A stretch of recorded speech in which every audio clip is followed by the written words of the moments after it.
కుటుంబ వివాదం మళ్లీ ముదిరింది. జల్పల్లిలోని మోహన్ బాబు ఇంటి దగ్గర మంచు మనోజ్ ఆందోళనకు దిగారు. జల్పల్లి ఇంటి గేటు వద్ద మనోజ్ బైఠాయించారు. తన కూతురు బర్త్డే వేడుకలకు రాజస్థాన్కు వెళ్లగా తన ఇంట్లోని కారు వస్తువులను అపహరించారని మనోజ్ ఆరోపించారు. ఇక మోహన్ బాబుతో మాట్లాడేందుకు ప్రయత్నించగా ఆయన స్పందించలేదని చెప్పారు. దీంతో అక్కడ భారీగా పోలీసులు మోహరించారు.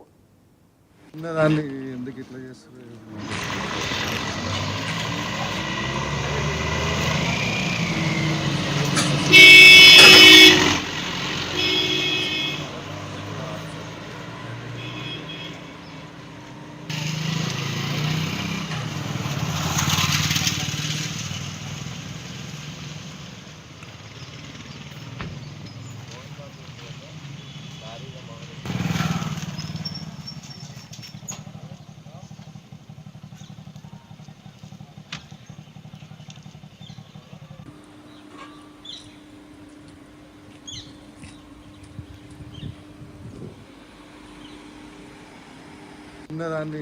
ఇట్లా చేస్తారు?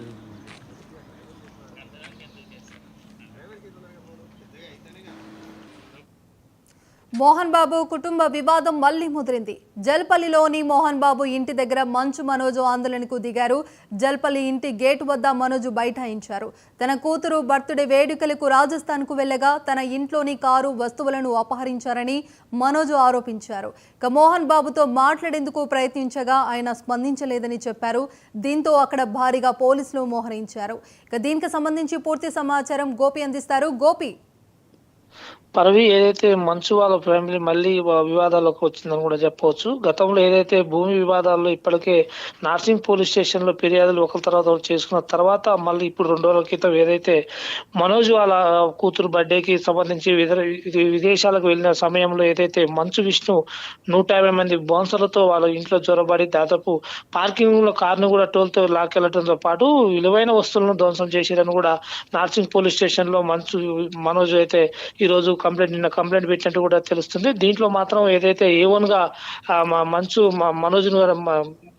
మనోజ్ను కూడా అలా యాడ్ చేసినట్టు కూడా తెలుస్తుంది. దీనికి సంబంధించి ఇప్పటికే మోహన్ బాబు తారకు చేరినప్పుడు కూడా మోహన్ బాబు కూడా దానికి ఇంత స్పందించినట్టు కూడా తెలుస్తుంది. గతంలో ఏదైతే పోయిన నెలలో మోహన్ బాబు బర్త్డేకి సంబంధించి ఇద్దరు అన్నదమ్ములు ఒకలాగానే ట్వీట్ చేయడం కూడా జరిగింది. దానికి సంబంధించి వాళ్ళ నాన్నను కూడా గౌరవిస్తున్నట్టు కూడా మనోజ్ కూడా చెప్పినట్టు కూడా తెలుస్తుంది. దీనిపై మంచు విష్ణు కూడా తన ఇంట్లోకి వెళ్ళి బలవంతంగా వస్తువులు లాక్కెళ్ళాడు. తన కారు కూడా తన ఇంట్లో పార్కింగ్ కి ఎలా వెళ్ళిందని కూడా పోలీస్ స్టేషన్ లో ఆ మంచు విష్ణు పైన కూడా కేసు నమోదైన తెలుస్తుంది. ఇప్పుడే మనోజ్ తన భార్య ఇద్దరు కలిసి కూడా ఆ పోలీస్ స్టేషన్ లో ఉన్నారు. దీనికి సంబంధించి జల్పల్లి ఫామ్ హౌస్ లో ఈ రోజు ధర్నాకు దిగినట్టు కూడా తెలుస్తుంది. ఖచ్చితంగా నాకు న్యాయం జరగాలని కూడా వాళ్ళు కూర్చున్నట్టు కూడా తెలుస్తుంది. దీనిపైన కూడా మంచు విష్ణు ఇంతవరకు అయితే స్పందించలేదు. దాంతో పాటు మంచు మోహన్ బాబు కూడా దీనిపైన ఇంతవరకు స్పందించినట్టు కూడా తెలుస్తుంది. మరోవైపు ఇప్పటికే ఆ మంచు మనోజ్ దీని తర్వాత కోర్టు కూడా వెళ్తేందుకు సిద్ధమైనట్టు కూడా తెలుస్తుంది. ఎవరు లేని సమయంలో నా ఇంట్లో ఎందుకు వెళ్ళవలసి వచ్చిందని కూడా, దాంతో పాటు సీసీ కెమెరాలు కూడా ధ్వంసం చేశారని కూడా చెప్పి ఎలాంటి ఎవిడెన్స్ లేకుండా వాళ్ళు కావాలనే ఆ ప్లాన్ ప్రకారం ఇదంతా చేశారని కూడా చెప్తున్నారు. దీంతో పాటు ఎప్పుడు జరిగింది ఏందానిపైన పోలీసు వాళ్ళు దీనిపైన పూర్తి వివరాలు సేకరిస్తున్నట్టు కూడా తెలుస్తుంది. అయితే ఎన్ని గంటల సమయంలో ఈ కారును లాక్కెళ్లారు, దీనికి సంబంధించి ఎంతమంది బౌన్సర్లు ఇంట్లో జొరబడి ఏదైతే విలువైన వస్తువులు ధ్వంసం చేశారో దానిపైన కూడా వాళ్ళు ఎంక్వైరీ చేస్తున్నట్టు కూడా తెలుస్తుంది. దీంతో పాటు ఇప్పుడు ఏదైతే జల్పల్ ఫామ్ హౌస్ దగ్గర ఆ మంచు మనోజ్ మాత్రం ఇప్పుడు తాను ధర్నా చేస్తున్నట్టు కూడా తెలుస్తుంది. పరవి, రైట్, థ్యాంక్ యూ గోపి.